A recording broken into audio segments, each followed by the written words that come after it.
보고 있습니다. 지난 4장 여러분들 기억하실지 모르겠습니다만 예수님께서 갈릴리 나사렛 회당에서 처음으로 대중 앞에 모습을 드러내셨습니다. 그 이후에 우리는 지금까지 여러 사역의 장면들을 보아왔죠. 권세 있는 가르침, 그리고 귀신을 쫓는 능력, 각종 질병을 쫓는 권세, 그런 능력들을 보여주면서 예수님이 가는 곳이면 사람들을 달고 다니셨습니다. 많은 사람들이 몰렸습니다. 오늘 본문은 이런 예수님의 사역 여정 중에서 중요한 터닝 포인트가 되는 사건을 기록해주고 있습니다. 예수님의 12사도를 세우는 장면입니다. 그동안 예수님의 사역에 관심을 가지고 꾸준히 쫓아다니던 제자들이 있었지만 사도라는 단어가 언급되기는 누가복음에서 이번이 처음입니다. 여러 제자들 중에 특별히 12를 세워서 사도로 명칭하셨습니다. 12절을 보시면, 오늘 본문 12절을 보시면 예수께서 산에 가셔서 밤이 새도록 기도하십니다. 여기서 밤이 새도록이라는 프레이즈가 있습니다. Spend the whole night. 이런 뜻을 가진 그릭 워드가 있는데요. 디아누테레오라는 이 말은 신약 성서에서 여기에 딱 한 번 나오는, 유일하게 나오는 단어입니다. 예수께서 기도하는 모습은 우리가 여러 번 봤죠. 복음서에서도 많이 나오고요. 누가복음서에서 많이 나오는데 날이 밝기까지 밤을 세워서 기도하는 장면은 이것뿐이라는 말입니다. 사도를 세우는 일이 얼마나 중차대한 일이며 얼마나 중요한 일인지를 나타내주는 것입니다. 만약 예수님께서 저녁 8시쯤 산기도를 시작하셨다면 날이 밝을 무렵 새벽 6시 정도까지 기도하신 겁니다. 한 10시간 정도 기도하시고 온몸이 이슬에 젖어서 내려오시는 거죠. 천지를 지으시고 능력이 무한하신 하나님의 아들 예수께서 이렇게 밤을 새워가면서까지 기도할 필요가 있었을까? 그런 생각 들지 않으십니까? 사람의 마음을 꿰뚫어 보시고 앞으로 일어날 일도 다 아시고 이런 분께서 이토록 길게 기도한 이유는 무엇일까요? 이건 무슨 예수께서 모르는 정보를 알아내거나 어떤 일을 수행하는 능력을 달라는 기도는 아닐 거라는 생각입니다. 하나님의 아들이 아버지께, 성부 아버지께 기도하는 이 모습에서 우리는 하나님께서 어떤 성품으로 어떠한 일에 깊이 관심을 가진 분인지 배울 수가 있는 것입니다. 요한복음 5장으로 한번 가보십시다. 몇 가지 좀 찾아보죠. 요한복음 5장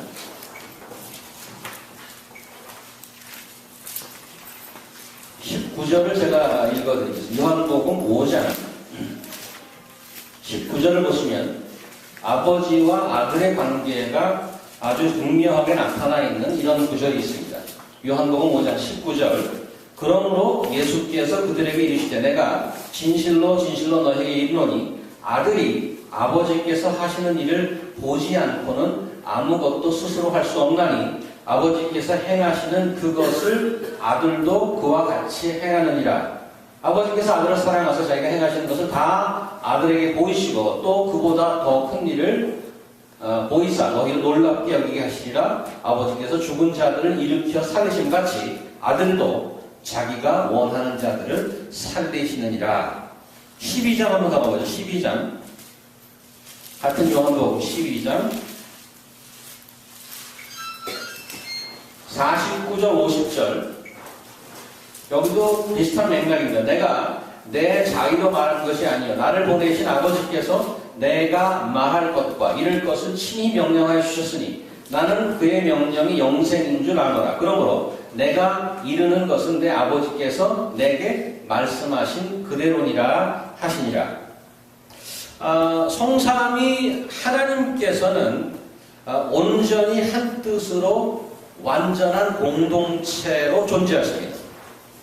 그 백성들을 구원하며 그의 나라를 회복하고 세워가는 일, 그 일을 이 땅에서 성삼위일체 하나님께서 함께 펼쳐가십니다. 그 일이 그토록 중요하기에 성자 하나님과 성부 하나님께서 긴밀히 교통하시고 기도하시는 것입니다. 이 세상에 수많은 교회들이 있습니다. 교회를 세우고 섬기는 매우 중요한 책임을 수반하는 여러 가지 직분자들을 많은 교회에서 세웁니다. 보통 직분자들을 세울 때 무엇을 보고 세우십니까? 여러분들 CMC 오기 전에 다른 교회를 혹시 경험하셨던 분들, 특별히 권사 선거, 장로 선거 이런 거 많이 경험하지 않으셨습니까? 리더들을 세울 때 교회가 특별히 하는 일이 무엇이었던 것 같습니까? 예수께서는 사도 12를 세울 때 밤새 기도하셨습니다. 우리 CMC도 교회를 앞으로 섬기고 우리 영고 형제께서 기도 중에 언급하셨듯이 섬길 리더들이 끊임없이 필요합니다. 어떻게 하실 작정이십니까? 우리 교회의 미래는 목회자의 저를 비롯해서 또 리더들, 현재 리더들, 앞으로의 리더들, 여러분 모두 그 포텐셜이 있는 분들입니다. 여러분께서 기도해 주시는 거에 우리 CMC 다운타운이 달려있다고 해도 과언이 아닙니다. 우리가 함께 기도함으로 성자 하나님과 성부 하나님께서 일치되셨으시 우리가 함께 기도함으로 우리 하나가 되는 것입니다. 우리의 뜻이 아니라 하나님의 뜻이 우리를 하나로 묶어주는 것이죠. 오늘 본문으로 다시 돌아갑니다. 12절, 다시 6장 12절에 보시면 이때에 이런 말이 있습니다. 예수께서 기도하러 가시는 그 시기를 보여주죠. 어느 때죠? 가깝게는 그 컨텍스트를 보시면 6장 11절, 바로 전절에 보시면 바리새인과 서기관들이 예수님을 죽이려고 모의하던 그때, 그런 때, 그 다음에 앞에 4장에서 6장까지는 큰 맥락으로 보면 예수께서 하나님 나라의 도래를 선포하는 사역을 해가시잖아요. 동시에 유대 지도자들과는 계속 부딪히고 갈등이 고조되어 왔습니다. 그런 때에 이런 것입니다. 예수께서 새 포도주는 새 부대에 담을 수밖에 없다고 선언했던 그런 때에 세상은 본질상 하나님의 다스림을 좋아하지 않습니다. 종교의 이름을 빙자하고 하나님의 이름을 빌어 득세하려는 자들은 세상에 부지기수로 많습니다. 그러나 하나님의 다스림의 기쁨으로 순종하고 그의 말씀을 따라서 진정으로 살아보려고 하는 자들은 참 드문 것이 세상인 것입니다. 안식일에 선한 일을 하고 질병에 눌려있던 자를 풀어주었던 그 예수님의 분노했던 그런 종교 지도자를 우리가 지난주에 보았습니다.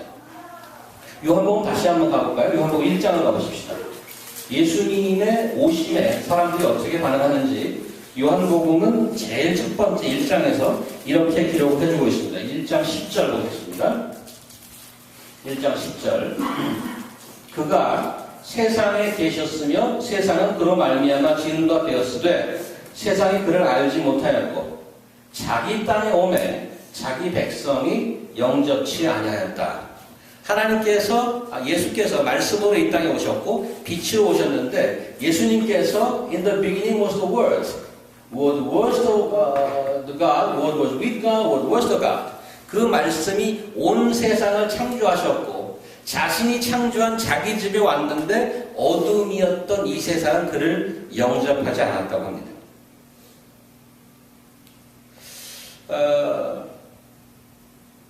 자신이 만든 피조물이 이렇게 겁 없이 날뛰는 이런 때에 이런 와중에 예수님께서는 자기를 따라다니던 제자들 중에 12명을 사도로 세우신 것입니다. 그런데 왜 하필이면 12일까요? 우리가 삼총사도 있지 않습니까? 예수께서 3명이면 이납하지 않을까요? 또 완전수라고 그러는 7이라는 숫자도 있죠. 또 쉽게 10도 있습니다. 근데 왜 사도 12명을 세웠을까요?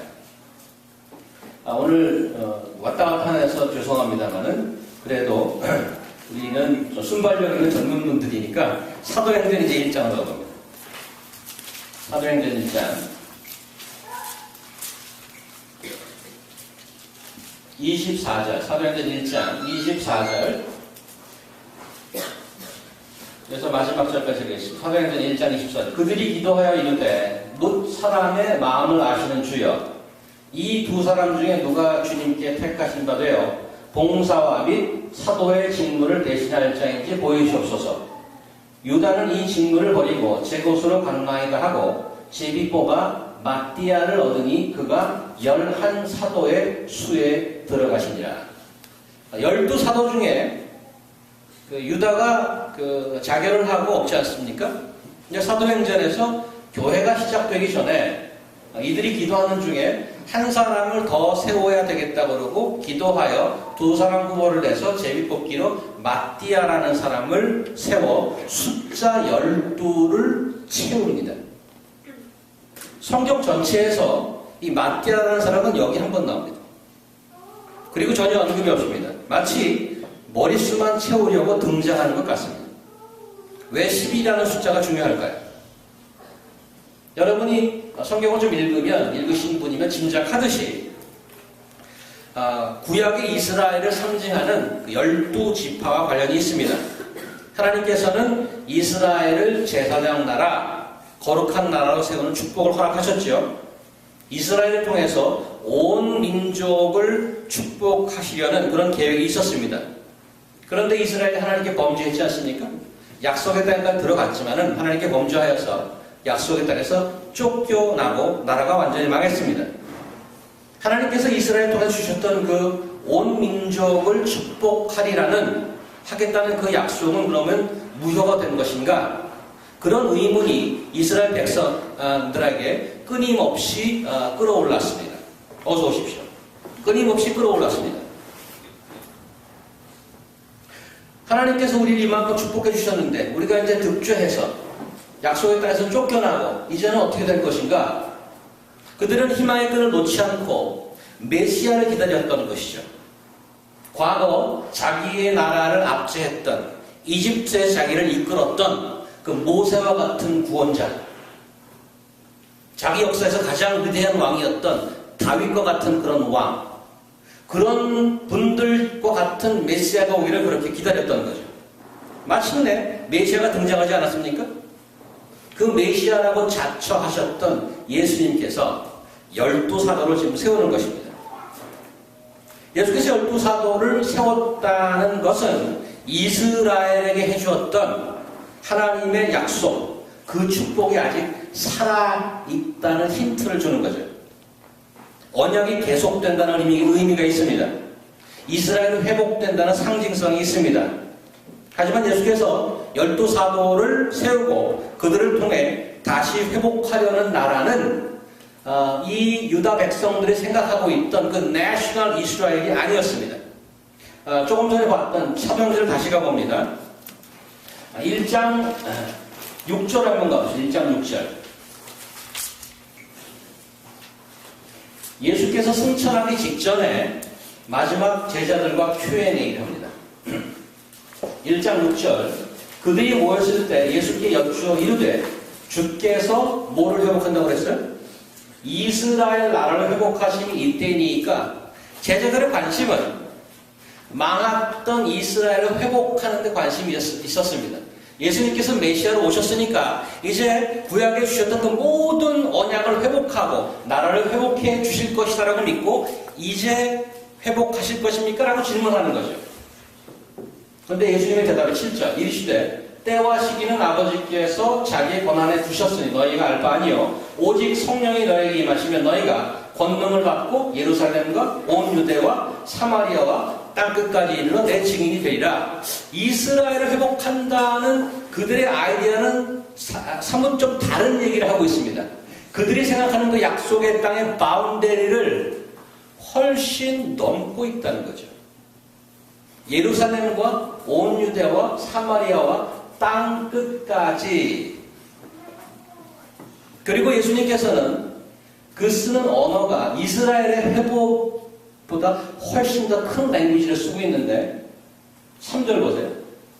1장 3절. 그가 고난받으신 후에 또한 그들에게 확실한 많은 증거로 친히 살아계심을 나타내사 40일 동안 그들에게 보이시며 무슨 일을 말씀하시다? 하나님 나라의 일을 말씀하셨습니다. 그러니까 예수님께서 관심 있게 보고 예수님께서 회복하려는 것은 내셔널 이스라엘이 아니고 하나님 나라를 회복하는 것입니다. 사랑은 제일 뒤에 가보세요. 28장. 이 전부 누가가 쓴 겁니다. 그죠? 12사도로 세운 기록을 지금 쓰고 있는 이 누가가 사도행전까지 썼잖아요. 볼륨 2까지. 사도행전 제일 뒤에 28장을 한번 봐보세요.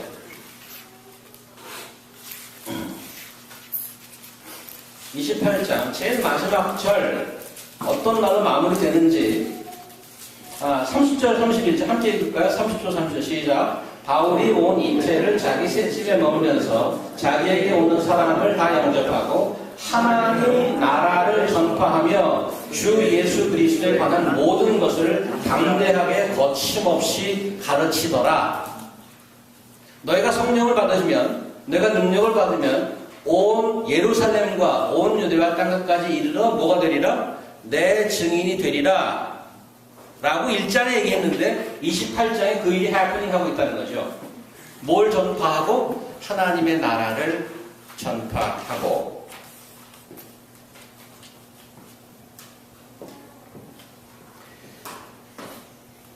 제자들이 가롯 유다의 자리에 마띠아를 뽑아서 12를 채우고 난 직후에 사도행전 2장에 무슨 일이 있었죠?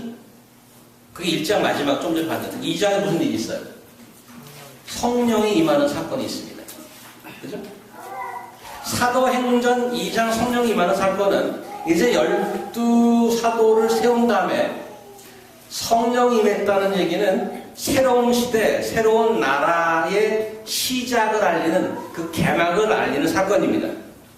성령이 임하심으로 뭐가 태어나는 거예요 지금? 교회가 태어나는 거죠. 교회가. 그래서 이 12사도는 이 신약 교회의 기초가 되는 거죠. 에베소서 2장. 에베소서 2장.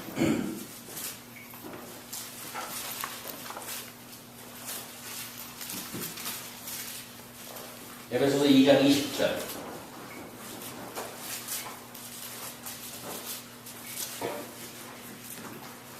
너희는 에베소서 2장 20절. 너희는 사도들과 선지자들의 터 위에 여기 나오죠? 세우심을 입은 자라 그리스도 예수께서 친히 모퉁이 돌이 되셨느니라. 그의 안에서 건물마다 서로 연결하여 주 안에서 성전이 되어가고 너희도 성령 안에서 하나님이 거하신 처소가 되기 위하여 그리스도 예수 안에서 함께 지어져 가느니라. 에베소서는 교회론을 얘기하고 있습니다. 사도와 선지자, 다시 얘기하면 신약과 구약의 터 위에 예수께서 머릿돌이 되신 교회를 지어가는 이야기를 이렇게 표현하고 있는 것입니다.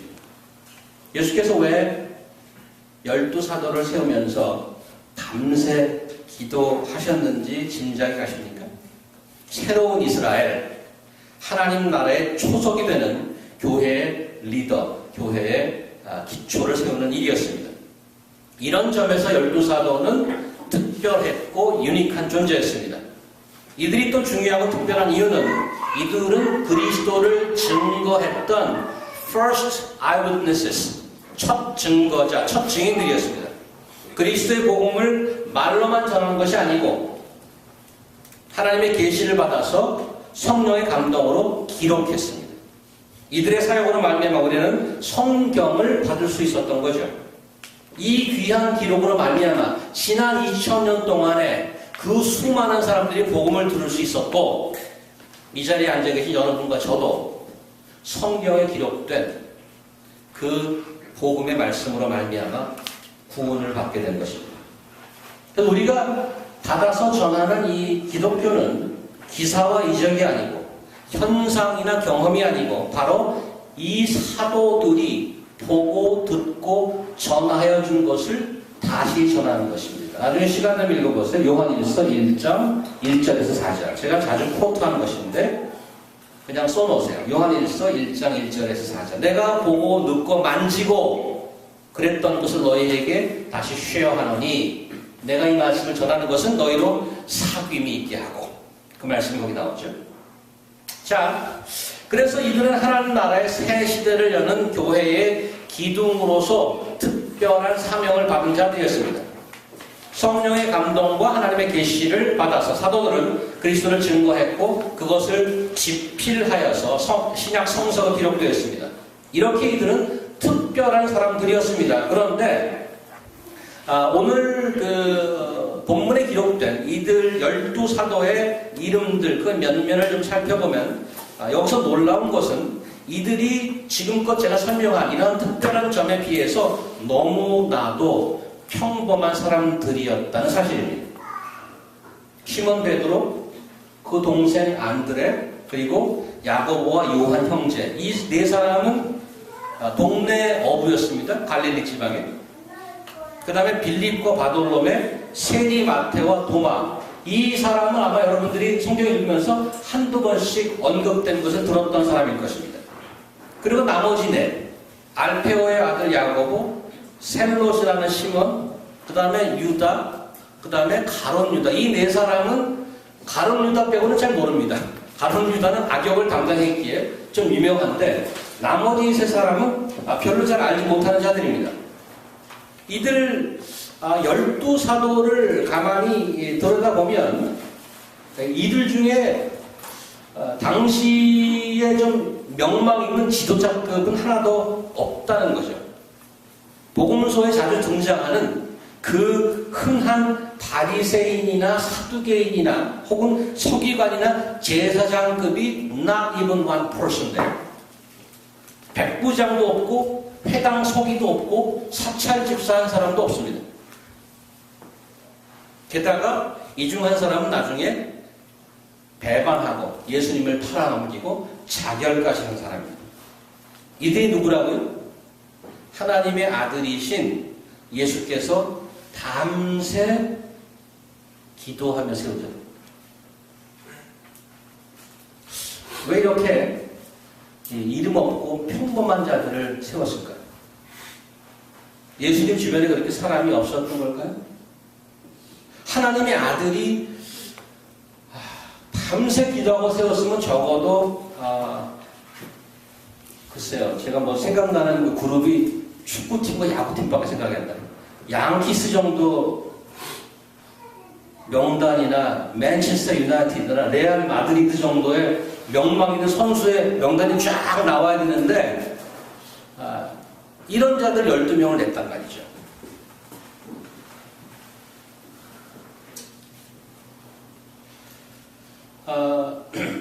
왜 그러셨을까?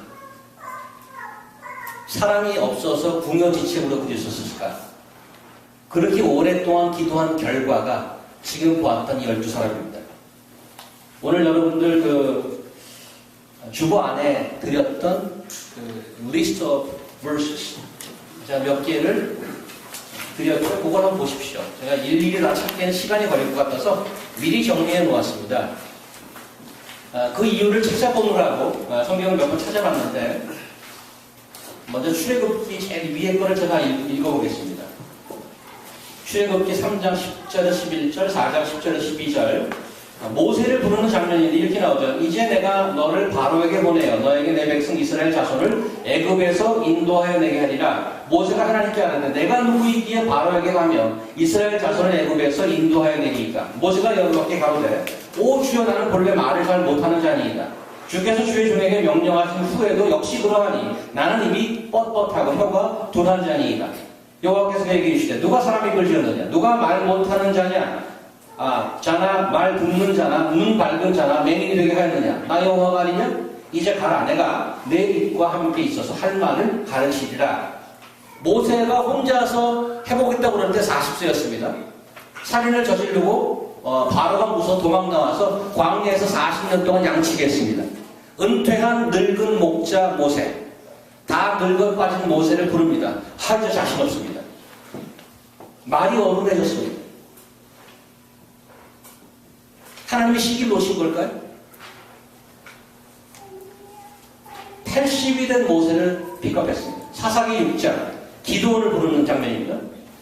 사사기 6장 14에서 16절 여호와께서 그를 향하여 이르시되 너는 가서 이 너의 힘으로 이스라엘을 미디안의 손에서 구하라. 내가 너를 보낸 것이 아니냐 하시니라. 그러나 기드온이 그에게 대답하되 오 주여 내가 무엇으로 이스라엘을 구하리까 보소서. 나의 집은 므낫세 중에 극히 약하고 나는 내 아버지 집에서 가장 작은 자니이다 하니 여호와께서 그에게 이르시되 내가 반드시 너와 함께 하리니 내가 미디안 사람 치기를 한 사람 치듯 하리라 하시니라.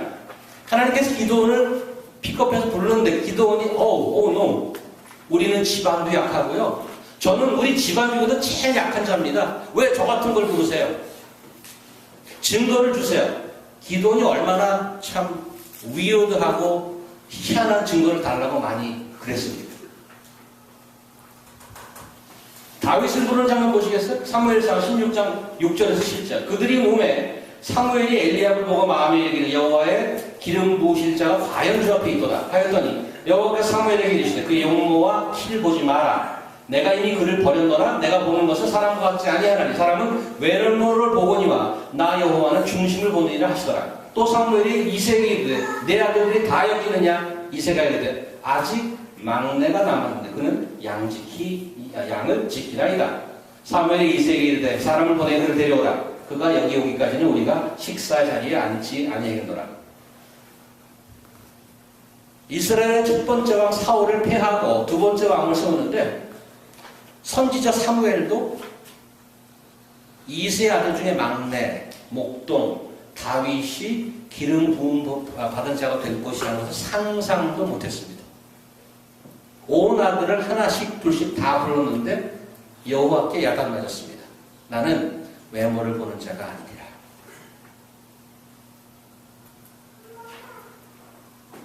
에레미야서는 여러분들이 보십시오. 나는 아이라 말을 할 줄 알지 못하니라.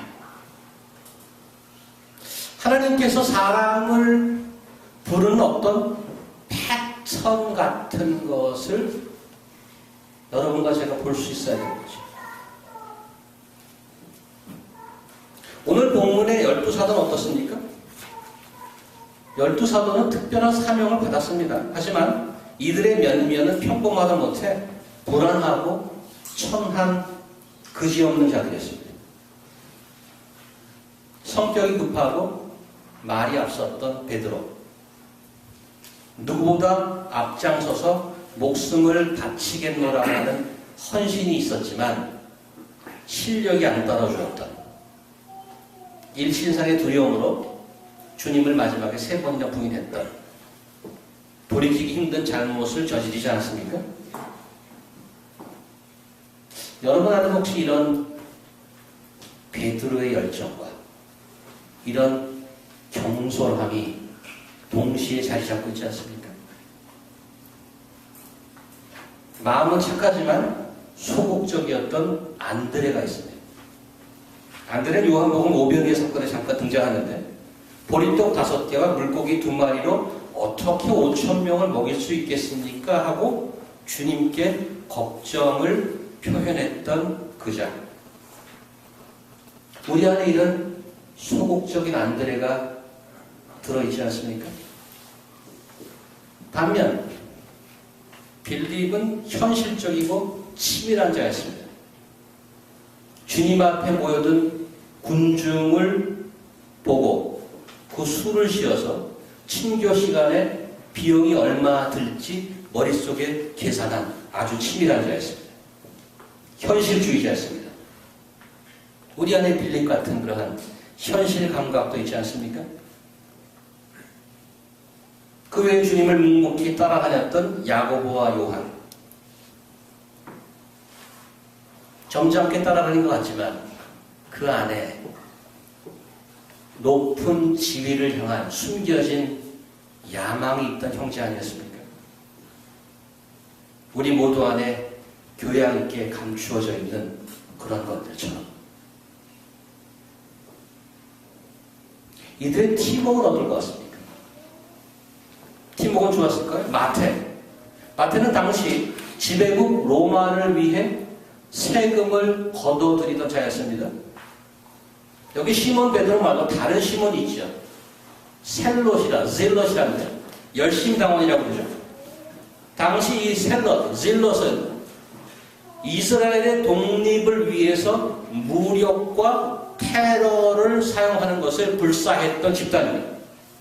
요즘 중동에 성전을 표방하여 테러를 사용하는 지하드와도 같은 그러한 그룹인 것입니다.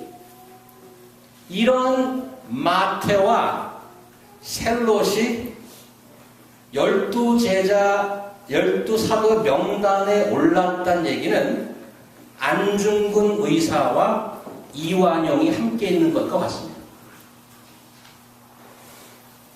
거기다가 나중에 배신을 때릴 가룟 유다가 한 자리 차지하고 있는 것이죠. Surprising list. 이런 자들을 누가 선택했습니까? 예수님께서 밤을 새워 기도하고 나서 뽑은 명단. 어떤 세상의 기준과 가치로도 찾아볼 수 없는 조합. 어떤 세상의 그룹에서도 함께 볼 수 없는 이들입니다. 이런 자들을 하나님께서 불러서 하나로 묶어놓으셨습니다.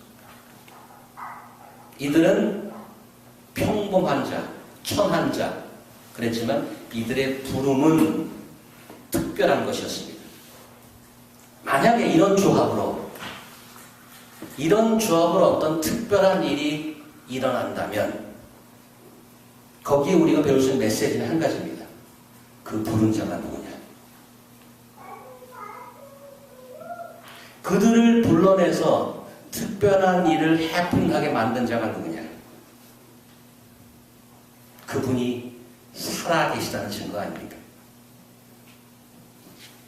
하나님께서 이런 조합으로 그의 나라를 세워가시고 그의 살아가심을 선포하고 증거하시는 것입니다. 신명기 7장을 보십시오. 여기 제가 적어놨습니다. 신명기 7장에 보시면 이스라엘을 왜 불렀는지. 나는 신명기 7장 6절에서 9절 너는 여호와 내 하나님의 성인이라.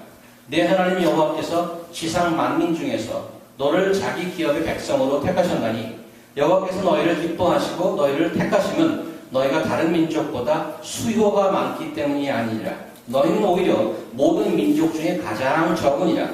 여호와께서 다만 너희를 사랑하심으로 말미암아 또는 너희의 조상들에게 하신 맹세를 지키려 하심으로 말미암아 자기의 권능의 손으로 너희를 인도하여 내시되 너희를 그 종 되었던 집에서 애굽 왕 바로의 손에서 총량하셨나니 그런즉 너는 알라 오직 내 하나님 여호와는 하나님이시여 신실하신 하나님이시라. 하나님께서 이스라엘을 택한 것은 그들이 스마트하고 그들이 능력이 있어 택한 게 아니랍니다. 가장 작은 자라서 택했다고 합니다. 그 작은 자를 통해서 하나님께서 일을 만들어 가신다면 메시지는 Who chose you to make this thing happen?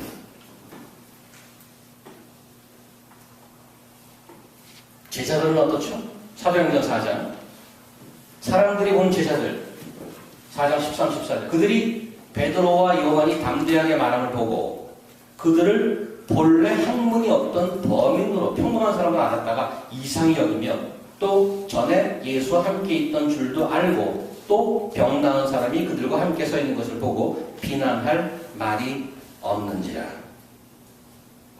하나님의 일하시는 방법이 보이십니까? 우리가 죄인 되었을 때에 우리를 불러내신 하나님. 우리가 아무것도 아닐 때에 우리를 그의 자녀로 그의 기이한 빛에 들어가게 하셨습니다. 그 아름다운 덕을 세상에 선포케 하신 것입니다. 여기에 놀라움과 동시에 위로가 있습니다. 여러분 자신을 한번 생각해 보시기 바랍니다. 오늘 나온 12제자들의 면면과 내게 별반 다르지 않습니다. 그리고 여러분 주변을 한번 돌아보십시오. 한번 돌아보세요. 하나님께서 이 자리에 누구를 여러분과 함께 불렀는지 놀라운 조합 아닙니까?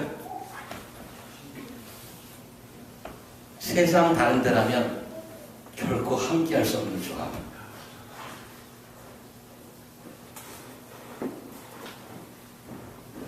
지금 그런 분들과 하나님께서 함께 묶어주신 것입니다. 한 하나님을 섬기는 자리로. 이 조합은 예수 안에서만 가능한 조합인 것입니다. 예수께서 십자가를 지시기 전에 12사도를 불러 세우셨습니다. 주께서 승천하고 안 계실 때 이들이 그의 이름을 증거했습니다. 오늘 여기 리스트 중에 마지막 사도행전 17장 6절, 이들이, 이 평범한 자들이 이렇게 일합니다. 발견하지 못한 야손과 및 형제들을 끌고 읍장들 앞에 가 소리질러 이르되 천하를 어지럽게 하던 이 사람들이 여기도 이르래. 아연 실색합니다. 여기 어으로 보니까 천하를 어지럽게 하던 사람들을 뭐라고 표현했냐면 These men who have turned the whole world upside down.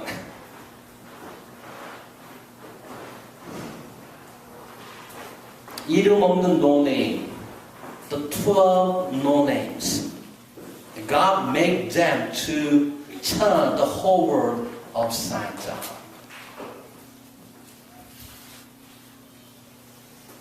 성격 급하고 계산적이며 야망을 숨기고 있고 때론 착한 듯, 때론 헌신하는 듯 하지만 수없이 무너져 내렸던 여러분의 과거 아닙니까? 저 사람은 우리 교회에 있으면 안 돼. 늘 속으로 정죄하고 지적했던 우리들 아닙니까? 오늘 예수께서 불러세운 사도들을 보면서 우리 안에도 그런 자들을 불러 하나님께서 세상을 뒤집어 엎었다면 우리 안에는 소망이지 않습니까? 천박하고 이기적이며 세속적인 우리를 누구보다도 잘 아시는 하나님입니다. 그런 우리를 불러내어 그의 거룩한 백성 삼으시고 그 거룩한 뜻에 쓰임받는 놀라운 자리에 여러분과 저를 부르신 것입니다. 다시 한번 저는 오늘 본문을 생각하면서 궁금했습니다. 왜 예수께서 이 명단을 작성하는데 밤을 새우셨을까? 지금 제가 하는 말은 성경의 말은 아닙니다. 제가 짐작하는 것입니다. 여러분 한번 생각해 보십시오. 왜 10시간을 밤새워서 기도해야만 했을까? 이런 상상이 들었어요. 성부 하나님께서 성자 하나님께 다짐한 것 같아요. 뭐라고? 너의 열정과 열심은 알겠는데 이 자들 데리고 되겠니? 끝까지 견딜 수 있겠니? 그거 다짐하느라고 시간이 걸리지 않았습니까? 그냥 제 심정입니다. 전 제 자신을 생각하면서 나 같은 자를 누가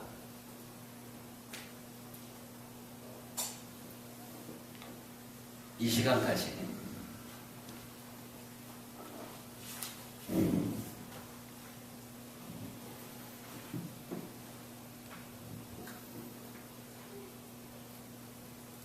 변치 않고 사랑해 주셨을까? 이 세상 누가 나를 변함없이 사랑해 줄 수 있을까?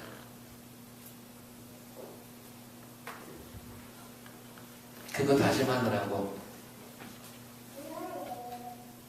성부 하나님, 성자 하나님 놓고 그거 다짐하느라고 밤을 새우지 않았을까?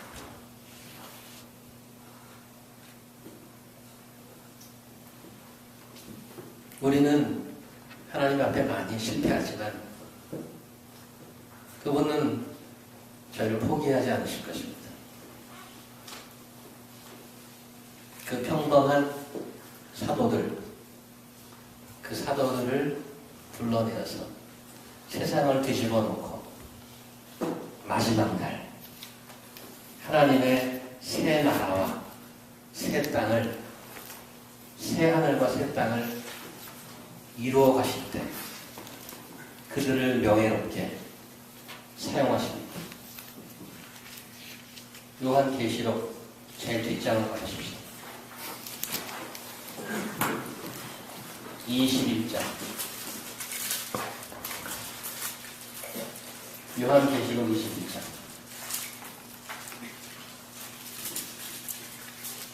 마지막 하나님께서 회복하는 하나님의 나라, 이렇게 완성되죠. 1절. 또 내가 새 하늘과 새 땅을 보니 처음 하늘과 처음 땅이 없어졌고 바다도 다시 있지 않더라. 또 내가 보매 거룩한 성 새 예루살렘이 하나님께로부터 하늘에서 내려오니 그 준비한 것이 신부가 남편을 위해 단장한 것 같더라. 13절 14절. 그 성의 성곽에는 12기초석이 있고 그 위에는 어린 양의 뭐가? 12사도의 12이름이 있더라. 12사도의 12이름이 있더라. 갈릴리에서 그저 한평생 어부로 먹고 살던 자를 불러내어서 지축을 흔들고 복음의 증거자로 살다가 순교하여서 새 하늘과 새 땅에 그 한 기둥의 이름을 새기는 명예로운 그들이 12사도입니다. 그 새 하늘과 새 땅, 그 시간에 이르는 이 중간 시대에 여러분과 저를 같은 특별한 미션으로 불러주신 것입니다. 우리 인생은 우리의 잘남을 보여주려고 있는 것이 아닙니다. 우리의 평범함 속에, 우리의 질그릇 속에 그리스도의 보배를 담아내는 것입니다. 마지막으로 한 절 같이 읽고 말씀 마치려고 합니다. 고린도후서 4장. 고린도후서 4장.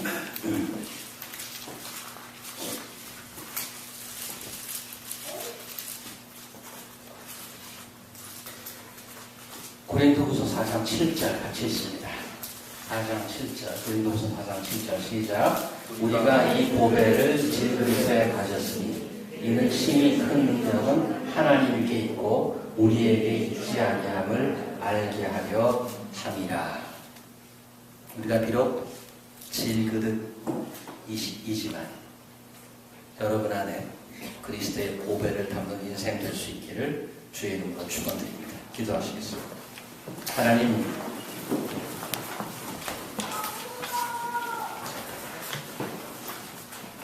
그저 평범하게 살고 있던 12명의 사도를 불러내어서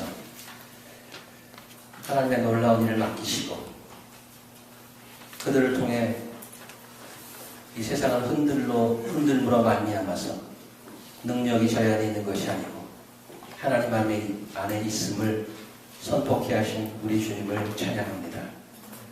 저희 인생이 세상 가치에 좌지우지되지 않고 하나님의 부름에 높여지며 하나님의 그 부름 때문에 저희 인생이 가치 있고 명예스러운 것으로 변화시켜 주시옵소서.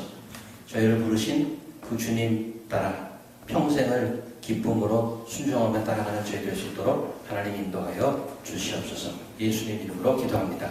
아멘.